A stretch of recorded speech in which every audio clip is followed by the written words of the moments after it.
अच्छा जी, अब ये इसका पार्ट 2 हम करेंगे कि जैसे सिलेंड्रिकल प्रोजेक्शन की हमने बात की कि सिलेंड्रिकल प्रोजेक्शन में क्या है जी, एक कागज़ का सिलेंडर बनाया जाएगा, उसको ग्लोब के गिर्द लपेटा जाएगा, ठीक है। और उसके बाद क्या होगा, वो जो जो एरियाज़ को वो पेपर टच करेगा ग्लोब के, वो एरियाज़ को हम क्या करेंगे, ट्रेस कर लेंगे अपनी पेपर के ऊपर, ठीक है। इसमें पैरेलल्स और जो मेरिडियंस हैं वो सबसे पहले जो है वो ट्रांसफ़र किए जाते हैं, देन जो हैं वो बकाया जात जो हैं वो किए जाते हैं। अब अगर आप देखें तो आपको ये सिंपल सिलेंड्रिकल प्रोजेक्शन जो है वो दिखाई जा रही है। इसमें अगर आप देखें कि आपके जो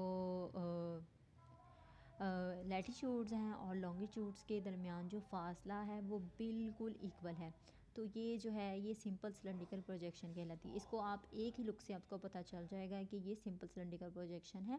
और इसके ऊपर जो है वो आपको ये नज़र आ रहा है कि ये मैप बना हुआ है कि आपको पाकिस्तान वर्ल्ड मैप बनवाने का मकसद ही यही था, ताकि आपको मैप से जो है वो फेमिलिटी हासिल हो सके। अगर मैं आपको कंटिनेंट्स के नाम बताऊं तो ये आपको ऑस्ट्रेलिया मिलता है, ये आपका जो है वो एशिया है, ये आपका नॉर्थ एंड साउथ अफ्रीका है, ये आपका नॉर्थ अमेरिका है, and this part is the south America. ये तो हो गया आपका वर्ल्ड मैप जो है सिलेंड्रिकल प्रोजेक्शन के ऊपर बनाया गया है। मज़ीद जो है वो प्रोजेक्शन की तरफ चलते हैं। अगर आप ये देखें तो ये आपको जो है वो इक्वल एरिया सिलेंड्रिकल प्रोजेक्शन मिल रही है। इक्वल एरिया सिलेंड्रिकल प्रोजेक्शन जो है वो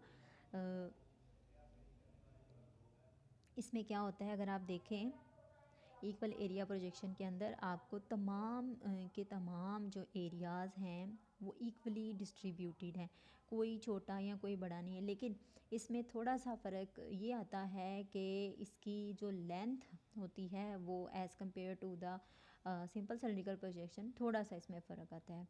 अगर बात की जाए मर्केटर प्रोजेक्शन की तो आप इसमें देखेंगी कि लैटीट्यूड्स का जो फ़र्क है इक्वेटर के पास जो है वो करीब है, लेकिन जैसे जैसे ये नॉर्थ की तरफ जाता है इसके दरमियान फासला जो है वो बढ़ता चला जा रहा है। इसी तरह से इक्वेटर से आप जब साउथ की तरफ जाते हैं तो ये फासला जो है वो बढ़ता चला जाता है। इससे ये क्या होता है, आप इक्वेटर और इक्वेटर के करीब के एरियाज़ जो हैं वो आपको ज़्यादा अच्छे से तो नुमाया नज़र आते हैं, लेकिन जैसे जैसे ये फासला बढ़ता चला जाता है तो ऊपर के जो कॉन्टिनेंट्स हैं उनकी जो शेप है वो डिट्रैक्ट कर जाती है, डिस्ट्रैक्ट हो जाती है, ख़राब हो जाती है, डिसफॉर्म हो जाती है। इसी तरह साउथ में भी ऐसे ही होता है, जैसे जैसे फासला बढ़ता चला जाता है ये शेप जो है वो ख़राब हो जाती है। कुछ इनके बेनिफिट्स भी हैं, डिसएडवांटेज भी हैं। इसी तरह से जब हम कॉनिकल प्रोजेक्शन की तरफ चलते हैं तो आप लोग कॉनिकल प्रोजेक्शन ये दी हुई हैं, ये देखें कॉनिकल प्रोजेक्शन।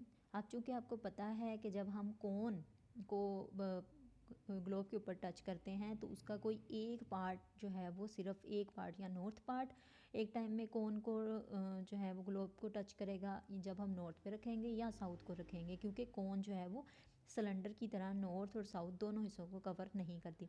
तो इसमें सबसे पहली किस्म जो है वो विद वन स्टैंडर्ड पैरेलल है। इसमें क्या होता है, आप देखें कि वन स्टैंडर्ड पैरेलल के अंदर ये जिस भी एरिया पे वो प्रोजेक्शन बनाई गई है ये तकरीबन सिर्फ उतने एरिया को शो करेगा। देन दूसरे नंबर पे आते हैं with conical projection with two standard parallel.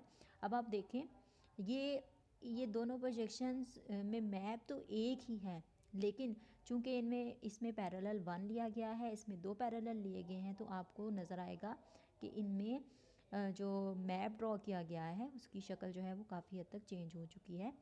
इसी तरह से जब हम थर्ड इसकी प्रोजेक्शन पे आते हैं उसे कहते हैं बोन्स प्रोजेक्शन, जो मैंने अभी बताया है कि ये बोन नामी जो है वो बंदे के नाम पे रखी गई है। तो ये एक फ्रॉक की शक्ल की लगती है, और जैसे छोटा बेबी का फ्रॉक होता है इस तरह की प्रोजेक्शन होती है, और इसको भी जो है वो पैरेलल्स के स्टैंडर्ड के मुताबिक जो है वो ड्रॉ किया जाता है।